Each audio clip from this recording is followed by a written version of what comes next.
Okay, this next fella has a nice suitcase that goes with him. And I will let you know that the figure within this box is currently my most valuable and my most highly coveted ventriloquial figure that I currently own, aside from Knucklehead Smith over there.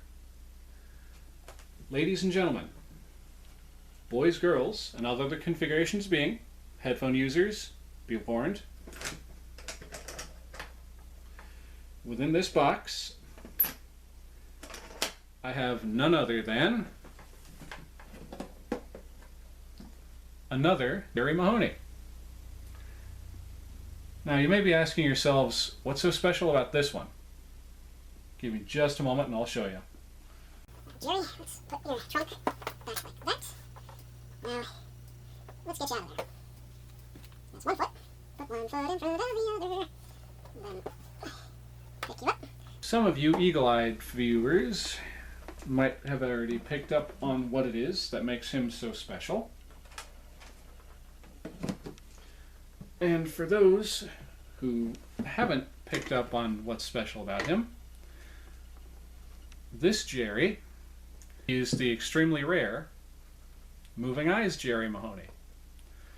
Now, this particular figure was one of the last ones produced by the Juro Novelty Company before Paul Winchell had his falling out with the company due to quality control. So this figure right here, like I said, is extremely hard to find, and when you do find him, he is extremely expensive.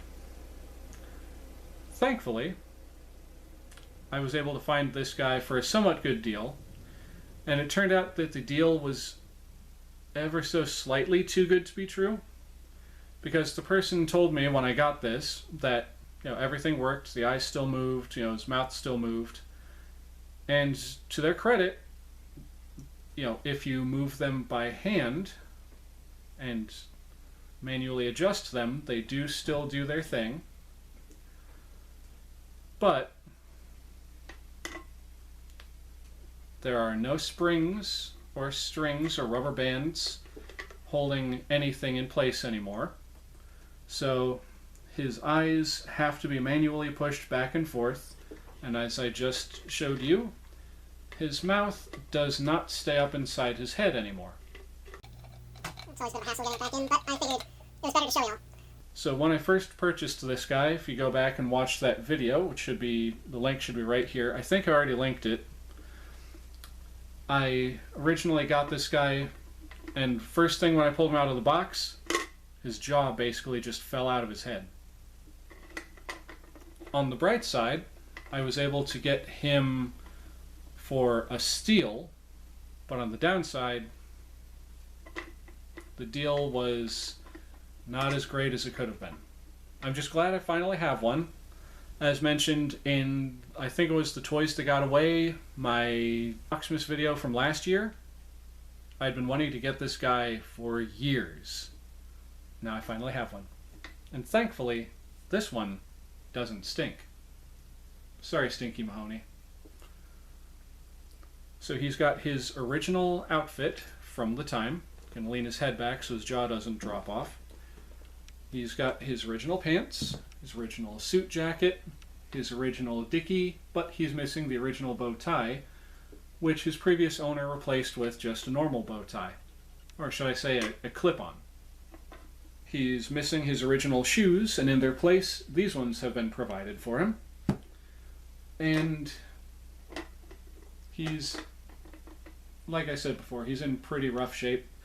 From what the seller told me, his previous owner, quote-unquote, cherished this puppet, which would explain why he's got some interesting paint wear on the top of his head right there, and his lower lip here. It seems like they just didn't even come all the way out to the edge of the lip. Like you can see it's painted, like right up there on the inside, but just nothing on the lower lip, which I think kind of gives him character in its own way. And we'll just leave his mouth like that. If it falls off, it falls off. The string will keep it from hitting the floor. So there you go. That has been my Moving Eyes Jerry Mahoney ventriloquist figure, which I still need to get repaired. Unfortunately, the guy who actually works on these figures, due to blah blah 19, he's indefinitely suspended working on these because of blah blah 19, and I can understand entirely. I just wish, I just hope that he's able to get back to doing what he does, or at the very least publishes somewhere how to do the repair, because I want to get this guy back up and running, and I've got some video ideas for him, but they're not going to work out if he's just going like, all the time his mouth's just falling out of his friggin' head. But I could work with that. We'll see. Anyway, so that's it for my figures from the 1950s, well, including Chappie from the 30s, 50s, and 60s. So let's move on to the next oldest figure beyond these ones. Stay tuned. Alright, so when doing a video like this talking about puppetry and puppets and ventriloquial figures, you just can't do a video like this without referencing the one and only Jim Henson. That guy revolutionized puppetry and what you could do with the medium for a long, long time. And I actually have a couple things to represent the old man. May he rest in peace. Behold, original 1970s Bert and Ernie children's puppets. Now, I know I might be stretching it just a little bit calling these ventriloquial figures, but come on, it's a puppet. And ventriloquist figures are, in and of themselves, just puppets with a bit more going on. Now, when these guys were produced back in the 70s, they were released by Play School. And there were several different versions of these, if memory serves me correctly. Bert, you're stealing my light. I might be a little bit off on that memory, but I believe that's how it was. There were these ones with plastic hands, and I believe these were vinyl, but just over the years they've gotten rock hard, unfortunately, because these are in fact intended to be used as puppets. You put your hand up in here and you, as a child or someone with little hands, unfortunately I've got these big mitts, but you would reach up inside the head and just hey Bert. Now Ernie here, thankfully his vinyl head still retains some flexibility. Bert here, he's gotten pretty rock hard. So I don't even want to try messing with his mouth too much because I don't want to shatter his plastic head. I believe I found these two either at a flea market, at a Goodwill, or an online auction site. No, these two came from the Goodwill, that's right. And when I got them, they were a little bit worse than this. Their hair wasn't nearly as floofy as it is. I actually had to sit there with a comb very tediously and delicately, kind of just brushing up on their hair to get them to kind of come back to life a little bit, like that. Obviously, they're not perfect. These two were from the 1970s, if I didn't mention that before. And with Bert here, his hand had actually completely fallen off because the stitching came loose and just this whole hand here had fallen out. So I gotta be a bit delicate with that. And I've done everything I can basically, or at the time I did everything I could to, breathe some life back into these poor old puppets. Because these guys, I can guarantee, had one hell of a life back in the day. And then just, unfortunately, people get older, they move on, they pass these things, or they try to pass these things down to the next generation, and apparently the next generation saw them and went, well, I don't want that, and, donated them. But now they have for the time being, a home with me in my collection. So on that note, that somber, kind of depressing note, let's move on to the next puppets from this particular decade that I so happen to have. Be right back. Alright, for these next couple of puppets, these were produced by a company called Horseman Dolls back in the 1970s. And there were two different versions of these. There were these small ones that are ventriloquist dolls with the soft cloth body and the pull string for the head. And then there was a second version that had a different name that was actually a nice plastic body, had a plastic control stick for the head, which was also plastic, had cloth arms and legs, and for the moment we'll be talking about Willy Talk. So the Willy Talk puppets are, well, you can very well tell that these guys are from the 70s. The hair, the outfit, the expression, that reads 70s to me all day long. Like I said, these were produced by Horseman Dolls back in the 70s. And an interesting fact, the Horseman Doll Company actually made another popular personality from back in that time period, a clown by the name of Emmett Kelly, and they used this exact body, they just changed out this clothing, and they gave him a different head. But anyway, I have two of these. This one, there's a funny story behind him. I actually received him twice. The first time I got him was as a Christmas present. I think I have a photograph of that, like an actual legit like Kodak camera photograph of that. If I can find it, I'll throw it in here. Well, I'll scan it and then throw it in here. But I got him twice. The first time was that time for Christmas, and I was very excited about getting him because I've just been kind of obsessed with ventriloquist puppets and stuff, thanks to a certain book franchise being represented over here on these shelves,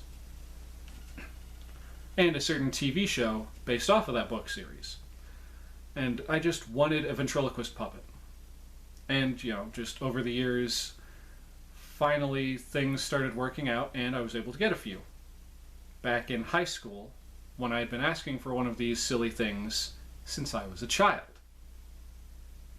Sorry, I shouldn't be frustrated and grumpy about that, but I'm just a bit irritated that it took that long, because a lot of the luster for ventriloquism itself kind of faded by then, but the figures were still cool. Anyway, the first time I got him for Christmas. The second time I got him was after I had a falling out with a family member who was allowing me to keep all of my collectibles in their shed. And I had to sell all my stuff to another uncle who owned a junk shop in my town. And I had to purchase Willy here back from him. Thankfully, it was only like 10... Yeah, it was like 10 or... So 10 or 20 bucks. But I managed to get him back. A little worse for wear, though. Just the collar and the fabric right here have kind of disintegrated or something. I don't know what's going on there. When I first got this guy back in the early 2000s, his whole collar was still intact. This whole piece right here was still there, but they just rotted away somehow. But that's the story of this Willy Talk. My other Willy Talk here, his story is not quite as special, although it's still kind of interesting. With this one, my sister and I were going to the flea market, and yes, he is without clothing. I have yet to actually find an original Willy Talk outfit for him, because I don't want to just throw some random doll clothes on him. I want him to have an original outfit. Anyway, with this particular figure, my sister and I used to frequent a local flea market, and I just, we were going in there on the weekend because that's what we did, and that particular day I was like, I want a ventriloquist puppet. I want another one. And we were just going around looking in the booths. I actually asked around a few, with a few vendors, and one was like, I think I saw one over there. You're talking about the thing with the... And I was like, yeah, I think they still have one over there. So I go into the stall, and I find this poor guy hanging by his string like this, off of like one of those metal hooks that you see over at the the toy section at your local Walmart or toy store. And I was like, just deep down, I was like, I can't just leave him like that. I gotta bring Willy home. And at the time, the rubber band that works his mouth was completely shot. It was just rotted and gone. And I managed to get him, I think this one was $15. So I picked him up, I threw a new rubber band in there, and, well actually no, it's not a rubber band. My ingenuitive self fixed both of these, because the rubber band rotted away on him too, even though the rubber band did work when I first got him. I replaced the rubber bands with pen springs. It's not going to last forever, but it'll last long enough. And it's a very nice, firm spring. Like, when I let go of this, it's a very firm spring. So moving on to the next oldest puppet, we will be right back, and you'll see him right here on the screen. So, see you then.